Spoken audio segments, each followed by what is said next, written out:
آپ نے رمضان کی فضیلت اور اس کی خصوصیت کے بارے میں اب تک سنتے آئے تھے۔ اب سمجھنا چاہیے کہ روزہ کسے کہتے ہیں۔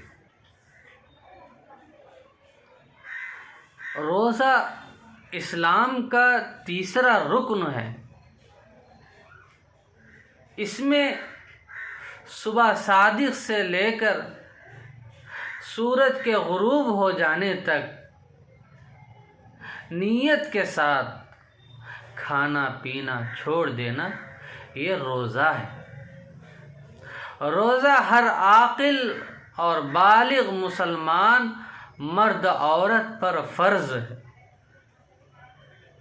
بچوں کو چاہیے کہ وہ جب سے روزہ رکھے، اگر روزہ رکھ سکتے ہیں جب چاہے وہ جب سے روزہ رکھ سکتے ہیں رکھیں، بہت اچھا ہے۔ جو لوگ روزے کو فرض نہ سمجھے، اللہ کا حکم نہ سمجھے، وہ کافر ہیں۔ اور جو بلا عذر کسی مجبوری کے بغیر روزہ نہ رکھے گا وہ آدمی گنہگار ہوگا۔ اب آپ حضرات سمجھ لیجئے کہ روزہ کتنی اہم چیز ہے۔ جو لوگ اللہ تعالیٰ کی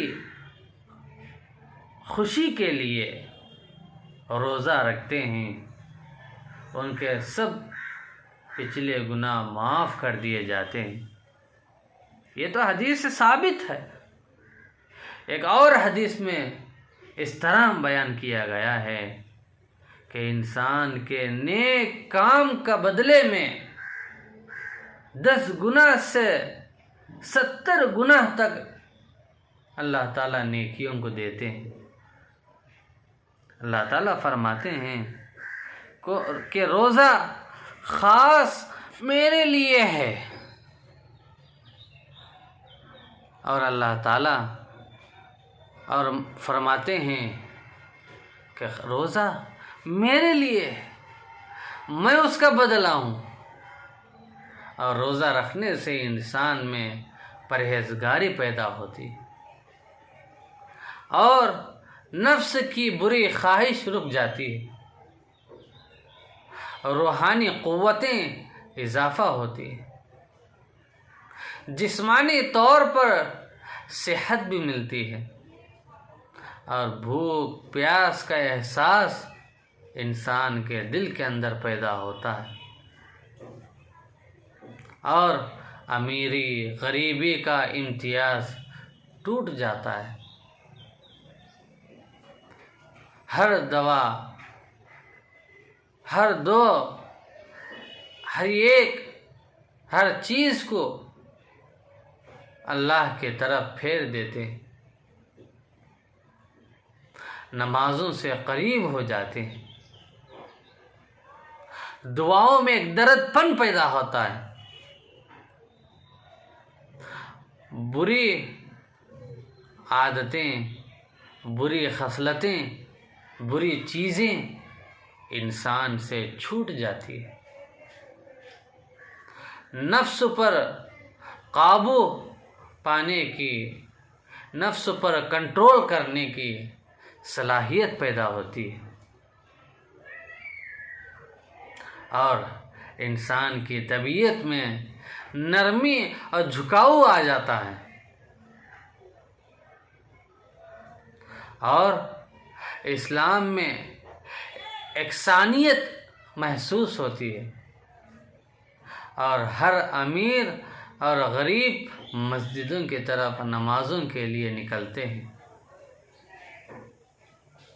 اور اللہ تعالیٰ سے خدا سے ترسنے لگتے ہیں، خاص کر جھوٹ بولنا چھوڑ دیتے ہیں، غیبت سے پرہیز کرتے ہیں، حسد اور تکبر سے کنارہ کشی ہو جاتے ہیں، اور خوف خدا انسان کے دل میں ڈوب جاتے ہیں اور خدا کو حاضر و ناظر جاننے لگتے ہیں۔ عزیزان گرامی، اب روزہ کی اتنی خصوصیات ہیں، اتنی فضیلتیں ہیں، اللہ تعالیٰ کا حکم بھی ہے، السلام کے تعلیمات بھی ہیں، تو ہم اس روزے کو کس طرح رکھنا چاہیے، کیا طریقہ ہے؟ تو آپ حضرات ذہن نشین کر لیجئے، جب چاند رمضان کا نظر آئے تو غسل کر کے پاک صاف ہو جانا چاہیے۔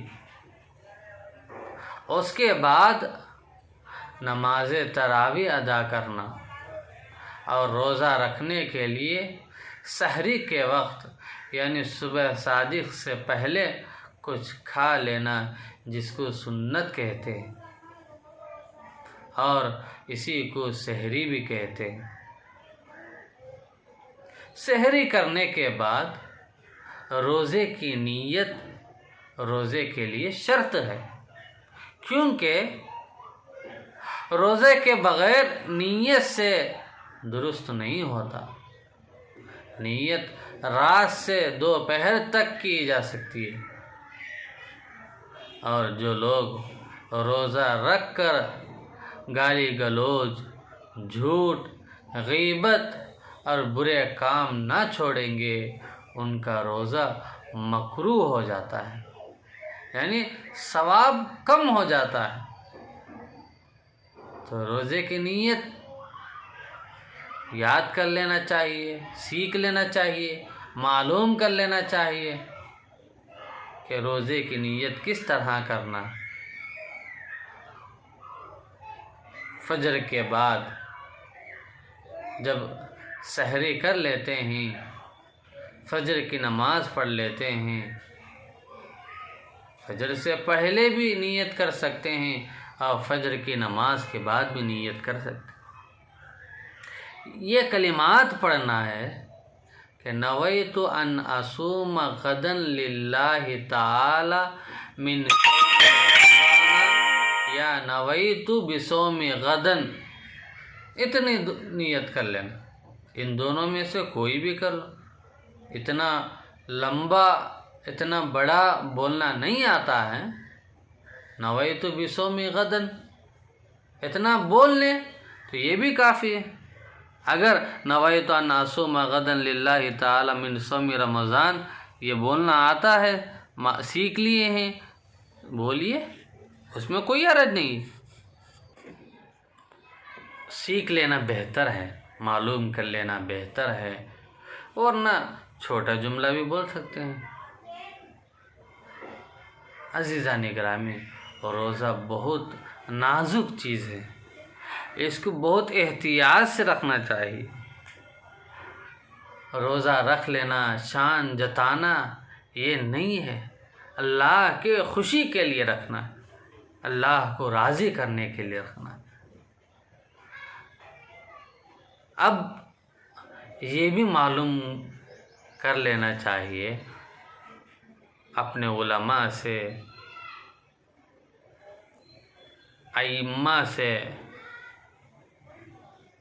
معلوم کرنا چاہیے کہ روزہ صحیح سلامت کب رہتا ہے، کن چیزوں سے، کن وجوہات سے روزہ ٹوٹ جاتا ہے۔ جان بوجھ کر کوئی آدمی کھا لیا، پی لیا، یا کلی کرتے وقت پانی کا حلق میں چلا گیا، ناک میں دوائی ڈالا، منہ بھر کے قی کر لیا، سحری کھا لینے کے بعد اس شبہ میں، اس شک میں رہا کہ ابھی رات ہے، ابھی اذان نہیں ہوئی ہے، کھاتا رہا کہ بعد میں معلوم ہوا کہ صبح ہو گئی تھی، اب افطار کر لینا اس شبے میں کہ آفتاب غروب ہو گیا ہے، حالانکہ ابھی دن باقی تھا۔ بھولے سے کوئی چیز کھا پی لینا، اس کے بعد اس شبے میں کہ اب روزہ ٹوٹ گیا، پھر قصداً کھانا پینا، اس سے بھی روزہ ٹوٹ جاتا ہے۔ اگر کوئی آدمی تیل لگاتا ہے، سرما لگاتا ہے، مسواک کرتا ہے، کان میں پانی ڈالتا ہے یا کان سے پانی ٹپکتا ہے، خود بخود قی کر لیتا ہے، بھول کر، چاہ کر نہیں، بھول کر کوئی چیز کھا لیتا ہے، پی لیتا ہے اور خوشبو لگاتا ہے، اور ایک بات بھی ذہن میں رکھنا چاہیے کہ آدمی دھوئیں کا کام کرتا ہے یا کھیتی کا کام کرتا ہے تو حلق سے دھواں یا دھول حلق سے نیچے چلے جانے سے بھی روزہ نہیں ٹوٹتا۔ اگر کسی آدمی کا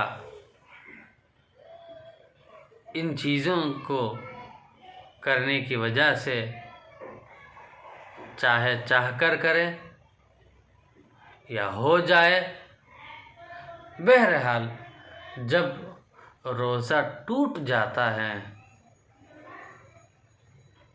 اور جو آدمی رمضان کا روزہ رکھتا ہے اور چاہ کر کھا لیتا ہے، پی لیتا ہے، تو اس کا روزہ ظاہر بات ہے ٹوٹ جاتا ہے اور اس کے لیے کفارہ دینا واجب ہو جاتا ہے۔ اب وہ کفارہ کیا ہے؟ کفارہ یہ ہے کہ یہ آدمی جس کا روزہ ٹوٹ گیا ہے، ایک غلام یا لونڈی کو آزاد کرنا ہے۔ اگر ایسا نہ کر سکے تو 2 مہینوں کے لگاتار روزے رکھنا ہے۔ اگر روزہ رکھنے کی طاقت نہیں ہے تو 60 مسکینوں میں ہر ایک کو صدقہ فطر کے برابر غلہ، اناج یا رقم دینا ہے۔ اس کفارے کے علاوہ قضا روزہ بھی رکھنا بہت ضروری ہے۔ صرف کفارہ ادا کرنے سے کافی ہو جائے گا ایسا نہیں ہے، بلکہ روزے کا قضا کرنا ضروری ہے۔